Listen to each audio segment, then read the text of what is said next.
But first, King Charles and Prince William's private estates are reportedly taking millions of pounds from public bodies, including the NHS, state schools and the armed forces. An investigation by Channel 4's Dispatches and the Sunday Times looked at land and properties the two royals own through the duchies of Lancaster and Cornwall. Now, both estates are exempt from paying corporation tax or capital gains tax. It's claimed the Duchy of Lancaster last year agreed to a deal to store a new fleet of NHS electric ambulances in one of the estate's warehouses at a cost of £11.4 million over 15 years. They also report the Duchy of Cornwall has charged the Navy more than £1 million since 2004 to build and use jetties and more warships on the Cornish coastline. They've agreed leases with state schools, which will see the King pocket £600,000, plus claims that the Duchy agreed a £37 million deal to lease at Dartmoor Prison to the Ministry of Justice. Nice work if you can get it. So, are King Charles and Prince William ripping off the British taxpayer? Let's get the views of one of the best-connected royal journalists in the country and Prince Harry biographer, Angela Levin. Angela, lovely to see you. Nice to see you. Thank you. Has Charles been hung out to dry here? Well, I think that what it is that somebody wanted to know the details of this. And the very fact that it's been open for them to see tells you that nobody's trying to hide anything. Actually, nothing has changed so much that it's been hidden under the carpet. And I think that speaks enough for it, really. Although you and I and my viewers and listeners are funding these tax breaks for one of the richest men in the country, is that appropriate? Well, they don't take like that because they give back. I mean, for example, the King has given £100 million for charities. Various charities. He's giving money away all the time. He's not a sort of greedy man. You know, he has his clothes sewn up if there's a hole or something like that. And I think that it goes back to the 18th century. And the King then would give senior people lots of land. And sometimes the land was no good at all in exchange for people to fight, right? And other times it grows up and it's wonderful. And a lot of the land in these two areas, which is the two private estates in Lancaster and Duchess of Cornwall, William has the Duchess of Cornwall, has done very well. There's loads of things there. But like any landlord, if you sit on it, you have to pay. That's how it is. But I just looked at other people who've done things by land. Paul Raymond in Soho, for example. The famous pawn king and impresario. Yes, it was. Soho was awful. That area was most awful. Of Soho, but he had 400 buildings and 650 million he made.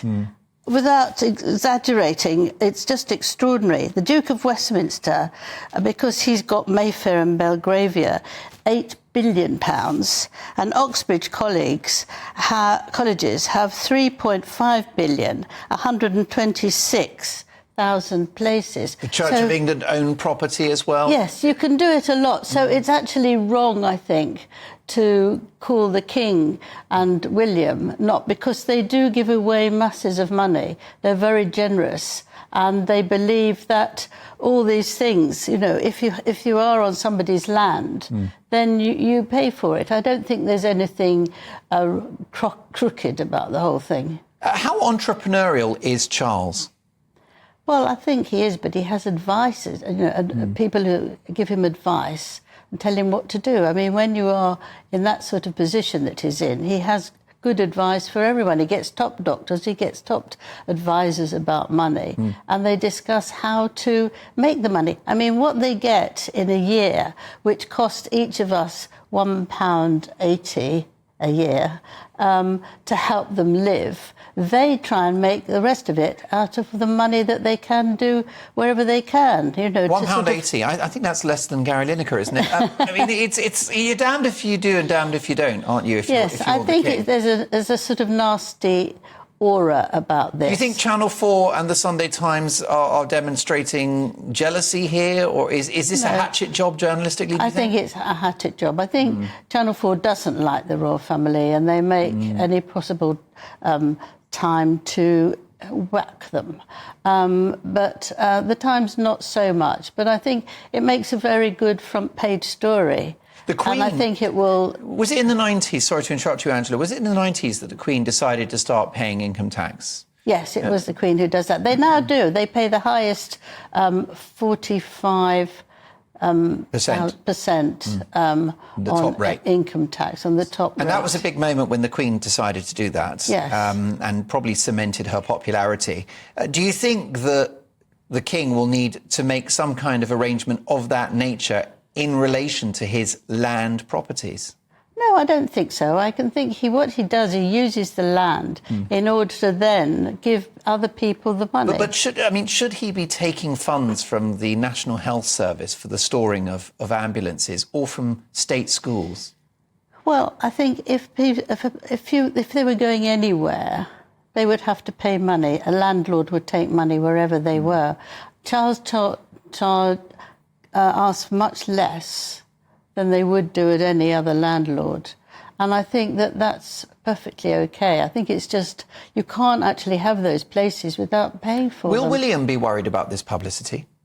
I think so, yes. He's very sensitive to it because he actually doesn't feel he wants to take money. He wants to make homelessness people have home. And I think that he's done very well on that.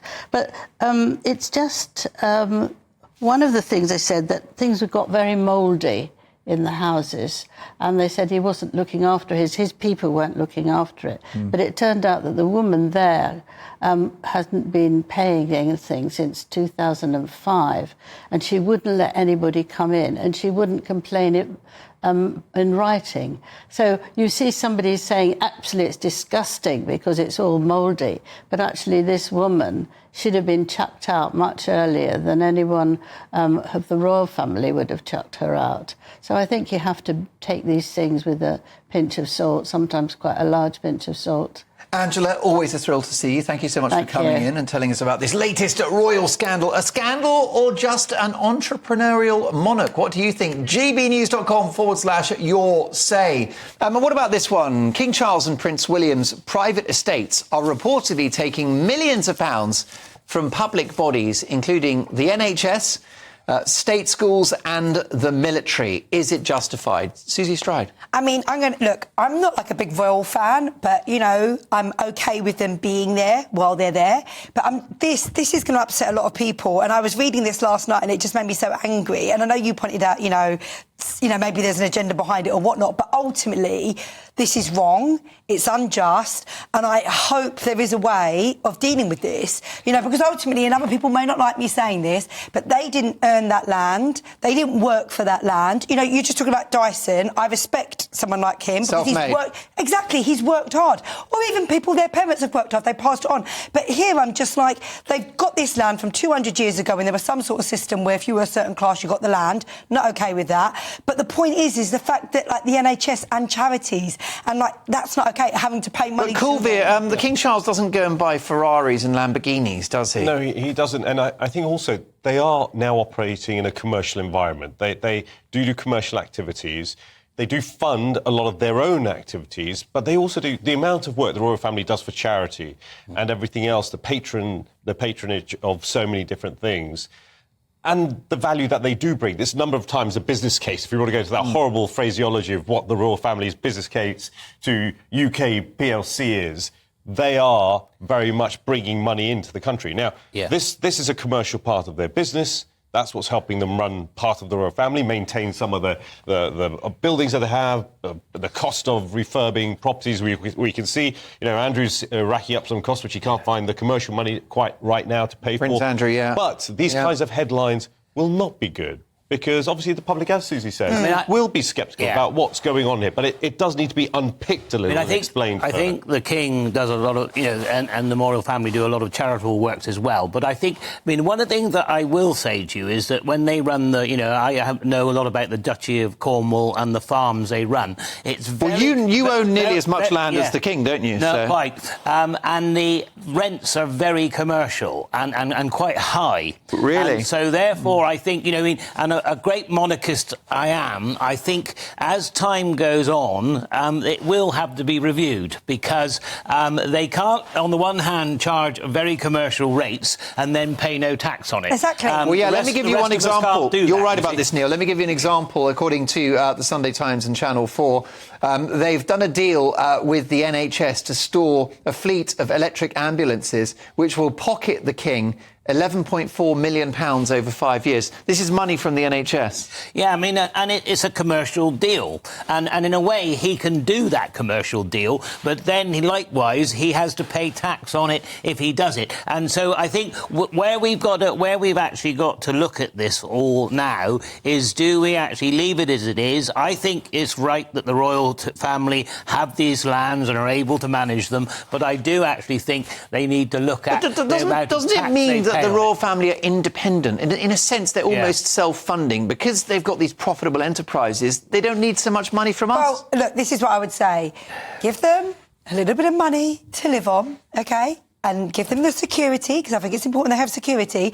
And the rest of that land, why should they have that land? Just genuinely, why should they have that land and not a family that lives in Poplar or in Newcastle? Seriously, I'm sorry, you've got to ask the question. Does it not sustain the costs of running the royal households and the maintenance of these wonderful buildings and also the charitable causes, as Corvia mentioned? Well, no, look, it's great that they do their things that they do for charity. That's absolutely fine. But what I'm saying to you is, put all of that money into one little pot, give them the money for them to live on, and their money's going, and the rest of it they should have. I'm sorry, the other side there's of no this, way of arguing this. But the other makes side it we've right. forgotten Seriously, about is that in the future, people are going to look back and say, how did we allow this? If we elect a president and ran a presidential office and all of that, it would absolutely cost a fortune. Yeah, but the president's running a country. So therefore, we actually, a constitutional monarchy is the best solution in the end. Corvia, briefly, I mean, is this a political headache for King Charles?